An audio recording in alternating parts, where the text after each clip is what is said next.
Tuan-tuan sekalian, dalam salat jenazah, termasuk di dalam sunnah yang dituntut di dalam salat jenazah adalah kita mewujudkan saf dalam salat jenazah. Di dalam hadis Nabi SAW sebut, "Ma min mayyitin", tidak ada mana-mana jenazah, "yusalli alaihi thalathatu sufuf", ditunaikan ke atasnya salat jenazah sebanyak 3 saf. Maknanya dalam salat jenazah ada saf.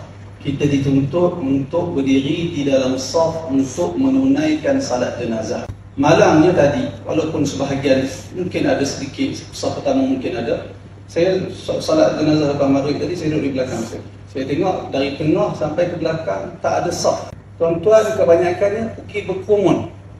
Safnya berapa tak tahu. Kalau tuan-tuan tengok di belakang, kiri kanan tuan-tuan tak tahu tuan-tuan duduk di saf yang mana satu. Saya percaya ramai di kalangan tuan-tuan perasan perkara tersebut. Oleh kerana itu tuan-tuan sekalian, perbetulkan salat jenazah yang kita tunaikan. Pastikan kita berdiri itu di dalam saf. Cuma masyarakat kita barangkali semua masyarakat kita bila salat jenazah dia suka datang rapat-rapat. Mungkin tujuan dia supaya jangan ada orang tersilap pergi rokok ataupun sujud.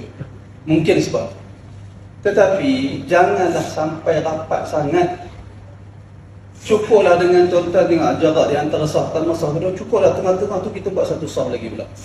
Supaya nanti kita bimbang, nanti kalau ada jemaah yang dia tak biasa, dia tersilap, dia ralik ke tengah salat, imam takbir, dia pergi rokok. Jadi kita takut benda tu berlaku, kita buat saf antara saf pertama, saf kedua, kita buat satu saf. Tetapi bukan berkerumun sehingga tak ada saf.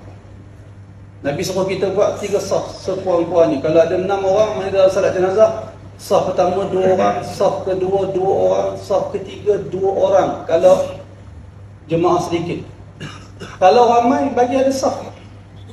Ambil perhatian perkara ni tuan-tuan. Kita lama dah merdeka ni, mengaji agama pun lama dah. Dalam kitab dulu kalau tuan-tuan biasa mengaji kitab kerukunan, dalam kitab kerukunan tu sebut saf, bukan ikut dan salat jenazah. Pastikan ibadat yang kita buat dalam bentuk yang paling baik sekali.